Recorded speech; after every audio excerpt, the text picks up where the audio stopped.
In the winter season, around December 25th, the people celebrated the winter solstice.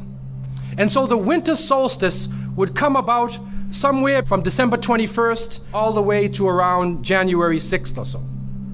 And so the people of the north would celebrate different holidays, have different occasions based upon the winter solstice. In the winter time, there is a period where there is no light. You are literally in darkness 24 hours of the day. And this stretches for a period of time. Now, could you imagine if you're living in Alaska or living in Canada or living in Norway and you don't have central heating and the cold is outside, it's darkness around you. People are dying from disease. It's a terrible time, and every family would probably lose somebody, or they would know of somebody dying from the cold and disease during that season. This is the winter solstice. And so when the sun starts to come out, the people now are looking at the sun as a life-giving force. And so during that time, a number of ceremonies were held in northern countries. In the far north was the Feast of the 12 Nights, which stretched from December 25th to January 6th. Also in ancient Greece, there was the Bacchanalia, which was held for their god Bacchus, the god of wine and sport and play. The Romans had the Saturnalia for their god Saturn, their main sun god Saturn. And so you find during these times that the people held ceremonies in the north. They would burn bonfires. The light was important, the fire, because the fire represents the light, the life-giving force for those who worship nature. Also in the north, they recognized that there was one tree that despite the cold would still remain alive, the evergreen tree, the fir tree. And so in some cases they would take this fir tree, believing that there was powers of life within the tree, and they would put it in their homes, set it there and put a light on the top of it, or burn them in the front, or they would make mistletoes and put them over their doorways, a type of what we would call ta'weez or tamima. It is an amulet, and they would hang the amulet over their doors, hang the amulets in their home, hoping that this fir tree, that this so-called life-giving force would protect them from the danger of the winter. And so their ceremonies developed around this. And this went on for hundreds of years. We also find in the ancient northern countries, and the Druids of the north, they carried out special ceremonies surrounding the mistletoe and surrounding the fir tree and the beliefs, and they would meet within circular areas. And they had a secretive cult that spread throughout the far northern countries. One of the interesting individuals, and you can look this up if you can find it in the dictionaries or encyclopedias, is a man called Mithra or Mithras. This is a very mysterious character. And when you look at history, you find that this individual called Mithra was born on December 25th. His day of the week was the 7th day of the week, that we still call Sunday. He was supposed to be the son of the sun god himself, and they had a special sacrament made up of bread and wine, and they would make this drink during this time, and supposedly he died for the sins of the people. Sounds familiar, doesn't it? But when you try to find Mithra or Mithras in the encyclopedias, they, through state intervention, erased the name. Why is this? That is because after the time of Jesus, Isa alayhi salam, when the message began to spread and they went north, and you'll see within historical writings that Barnabas, one of his disciples, met a man named Saul or Paul, who later called himself Paul. Paul said he saw Jesus on the Damascus road, and he went to the disciples, but the disciples turned against Paul. Only Barnabas stayed with him. But when Paul and Barnabas went into Greece, Barnabas left him. Now, what is the reason why they all left him? What are the concepts coming through Paul? Many people say, well, they left him because he was Saul before and he used to torture the early followers of Isa alayhi salam. But also you can see, and if you look at present day Christianity, that most of the concepts of the Trinity, of the blood sacrifice, the original sin, and most of the concepts which relate to more than one God are coming through Paul. The preachers are quoting Paul sometime more than Jesus during their sermons. And so Barnabas left Paul. And somewhere in the early days, in Rome or Greece, somewhere in that area, those missionaries who were teaching the teachings of Jesus, Isa alayhi salam, met with this force coming from the north. And so you will see in ancient Roman history that in some cases the Roman emperor would go out to the Coliseum and the gladiators would be fighting each other and everybody's cheering for the gladiators. Sounds like one of our football games. They would go to the Coliseum, right? And the gladiators would fight. And then if one of the gladiators was down, and they would look at the emperor, should I kill him or not? And if he wanted to kill him, he would go like that, right? You know, that sign down. If he said keep him alive, he goes like this. You know how we use it today? Yes. Okay? He gives that sign. Okay? One of the terrible things happening during these rituals at the Coliseum is that they would bring the Christians out, literally men, women, and children, and feed them to hungry animals. They would take a hyena or a wolf or a lion and get it hungry and crazy and beat it and throw raw meat at it and then send it out on the people, and they would literally cheer and watch as the animal ripped the bodies apart. This is a terrible culture. Tear the bodies apart. And so somewhere along the line, somebody who couldn't take the torture, who felt that maybe we can win these people over, made a compromise. And you start to see changes going on from the early part of the Christian era in Southern Europe, where the major ceremonies held by the nature worshiping people are combined with Christian names and Christian ceremonies, and therefore what comes forth to us is a mixture with the two streams coming together, where you get a monotheistic name or a monotheistic character with a pagan ceremony.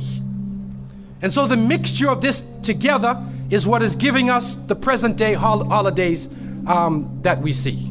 Number one, we understand that Isa alayhi salam, according to the different reports of the different scholars in many religions, he was not born in the cold weather. History shows us that he was born during the warm weather. Even in the Christian traditions, they have the belief that the shepherds were tending their flocks outside. And in Palestine, you cannot keep your flocks outside. In the wintertime, in the evening, you bring them in because it's cool at night. And so it was the warm weather. It was also the time of the taxes in the north. In the story coming in the Quran, when we see the mention in chapter 19 in verses 24 to 25, and we see the mention of the story of Mary, because it is the belief of the Muslims that Maryam, may Allah be pleased with her, was a virgin, and she had dedicated her life to the worship of one God, prayer and fasting, and by the power of Allah, that the Creator breathed His Spirit into her, and she conceived Jesus. He said, be, and it is. She conceived Jesus, Isa alayhi salam, without a father, without a man. That is a belief of Islam. It is also a belief that when she felt the pain of the pregnancy, that the angel came to her and told her to go outside of the city. She went outside of the city to a remote area, and there she found a palm tree, and she found water. And it was speaking about rutub, janniya. It was speaking about a type of rutub, or a type of dates. And those who know, who have lived in the desert area, know that when the dates become ripe, when you start to see the color of the dates change, because dates are not brown, you know. Dates are originally red and they're yellow, they're other colors, but they turn the brown. It's at the height of the heat that the dates become ripe. And so it's at that time that she gave birth to Isa alayhi salam. So from different points of view, different historical points of view and different religions, we understand that Isa alayhi salam was not born during the winter season. He was born in the warm weather. So who was it that was born in the winter season? What is that? Who is that character now? Let us become detectives and try to find out the answer to this problem. Number one, you have to understand this concept of Saturn, the concept of Bacchus. When they are portrayed by the different artists who drew pictures of them or the sculptures, they're usually portrayed as a heavy-set man with a white beard.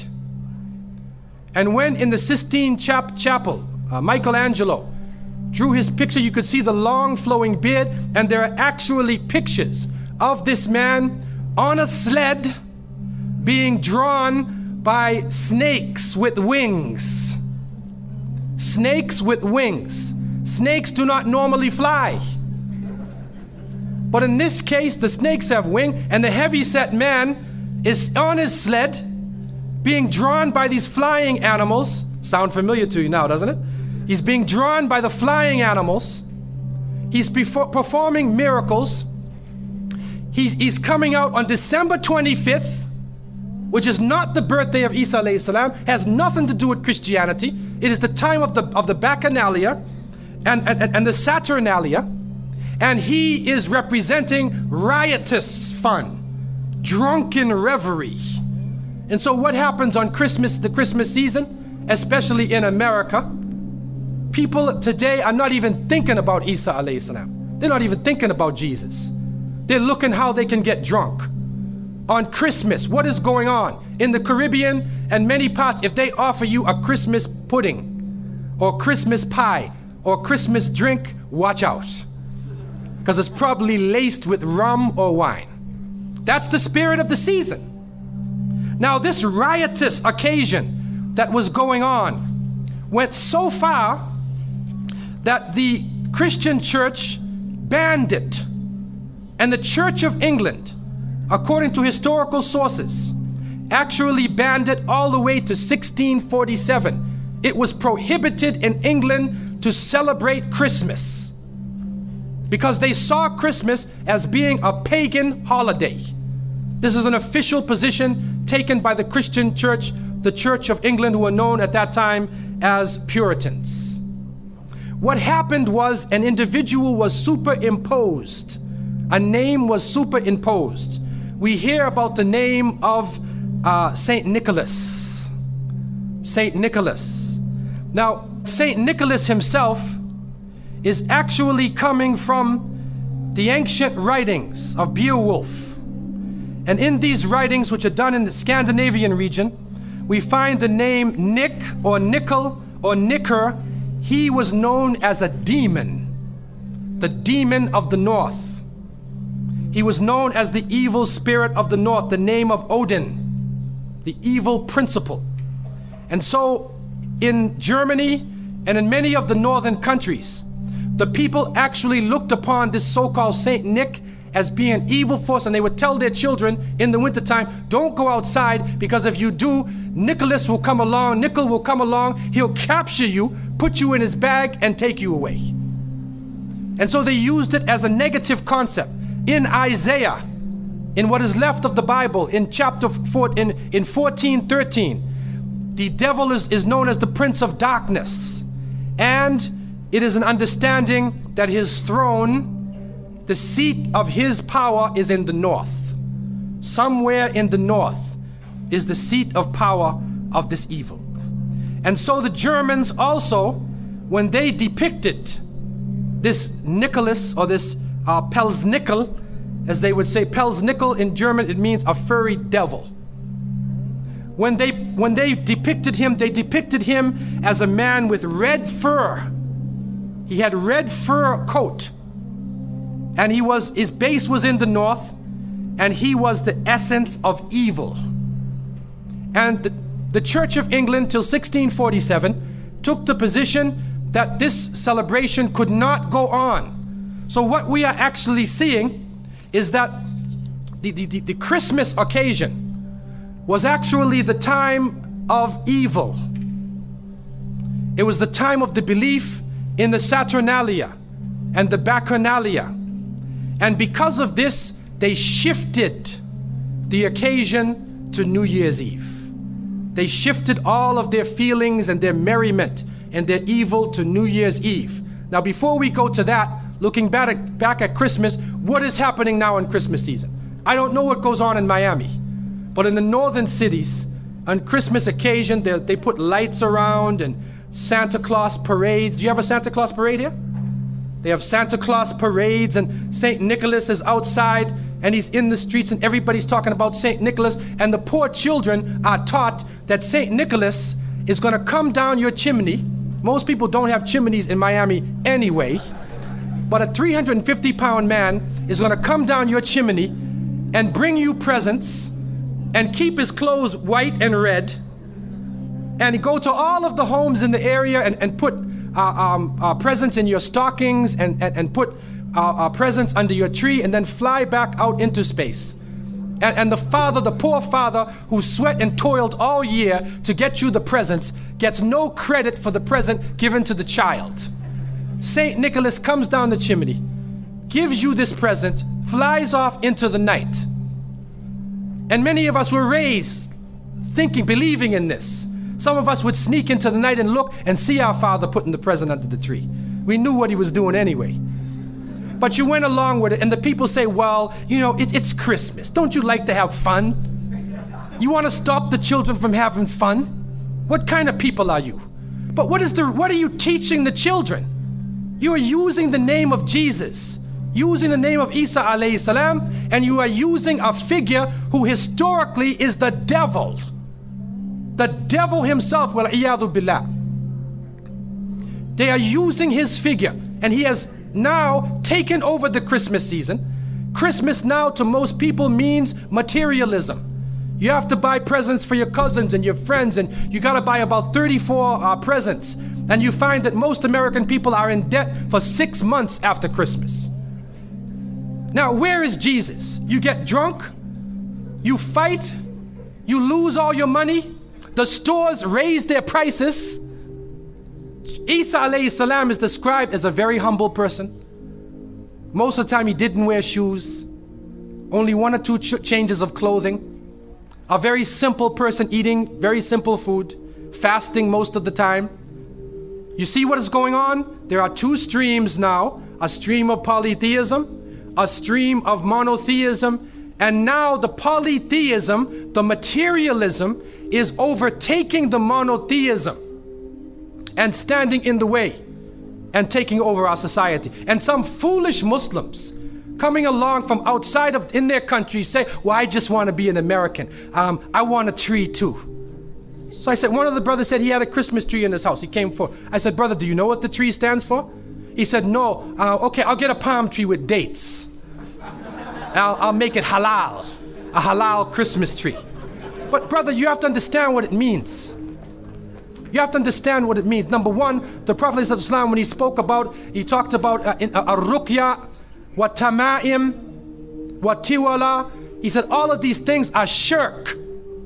That if you hang amulets thinking that this ta'weez or this amulet is going to protect you from something, then you are actually giving power to the creation of Allah and taking it away from the Creator.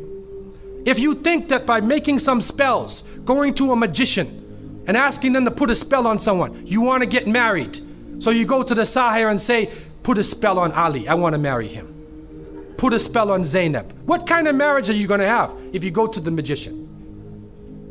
And so the Prophet, peace be upon him, named all of these things, the superstitions, the amulets, all of these type of things are the other stream which goes away from monotheism, from the belief in one God, and takes you into another religion.